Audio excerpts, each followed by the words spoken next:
Right, world leaders are descending on New Delhi, India for the 2023 G20 Leaders Summit. President Cyril Ramaphosa and his Nigerian counterpart Bola Tinumbu are attending this year's summit, with world leaders potentially creating a seat for the African Union this weekend. South Africa is the only African country that is part of the G20. But the biggest talking point so far has been Chinese President Xi Jinping, who's reportedly not attending the event. eNCA correspondent Rebecca Bundhun is in New Delhi and joins me now. Rebecca, thank you so much for joining us this evening all the way from New Delhi. Can you tell us what are some of the biggest talking points around the G20 summit?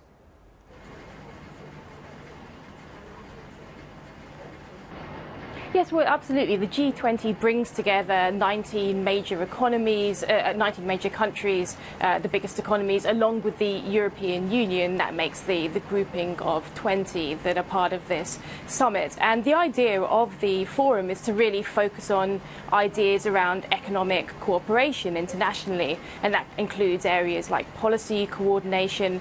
And it's interesting that this year India is hosting the summit for the first time. It's taken on this year-long presidency, which it took over last year. It's been hosting a series of events throughout the year, and this ends with this Leaders Summit, with some of the biggest world leaders coming into New Delhi for this. We've seen President Joe Biden arriving earlier this evening, Rishi Sunak, the UK Prime Minister.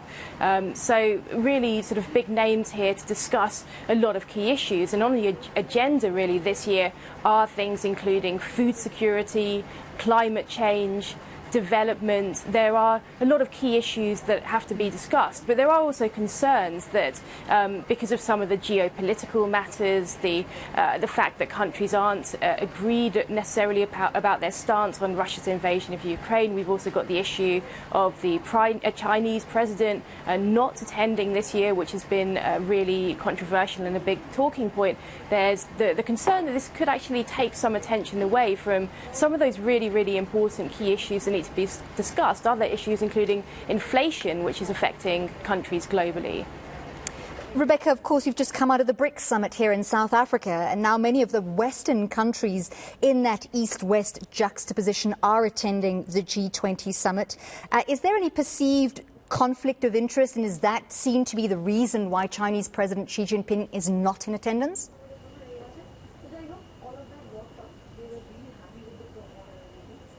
Well, one of the reasons that's been cited for the Chinese president not actually attending Xi Jinping is the fact that there was a bit of a dispute just a couple of weeks ago between India and China over a map that was drawn up by China reportedly, and it showed China laying claim to some of India's territory. That's what India said. Now that became an issue, and India actually lodged a strong protest to Beijing. That was one of the issues, and that comes after India and China have also faced a lot of border tensions, which have only escalated in recent years following some deadly clashes that took place in 2020. That's been an issue, and of course US and China's relationship has also been increasingly strained as well. So these are some of the factors that are believed to be behind the Chinese president not actually attending this year.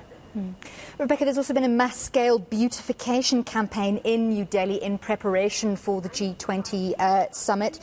But there's been some harsh criticism along with that beautification. Some commentators saying that the G20 summit is very definitely likely to ignore the huge disparities, inequalities in India. Acclaimed writer Arundhati Roy has criticised the Indian government of President Narendra Modi because, in her words, the government and its institutions have been conflated with the ruling party, a political party.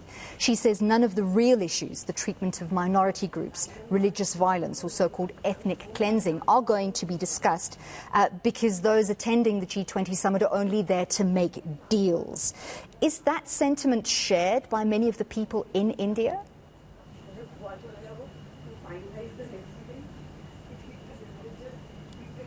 Absolutely. There has been a lot of controversy, in fact, and one of the points that you mentioned there is that the real sort of life in India is not necessarily seen. It's hidden away to some extent. A lot of people in India, hundreds of millions of people, do live in poverty, and in the run-up to this G20 summit, in fact, in New Delhi, there were actually a number of slums that were demolished just in the months leading up to the summit, and media started to report here that was part of this beautification drive. New Delhi's been really sprucing everything up, cleaning things up, repainting things, putting posters everywhere of Modi in the G20 summit, putting plants, flowers here and there, and these slums were also destroyed. Now, the Indian government has said that this wasn't, the slums being demolished wasn't actually linked to the G20 summit at all, that they were illegal structures, that this is something that was going to happen anyway, but still this has been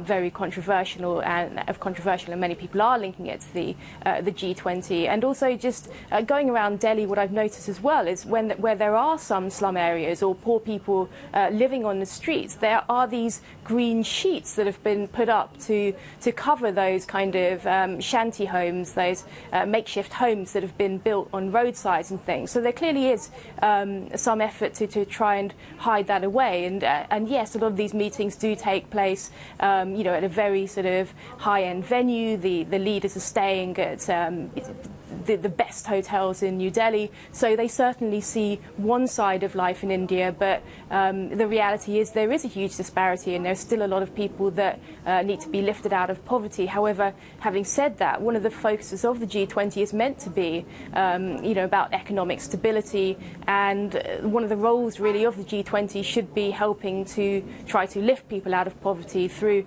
economic development in countries like India.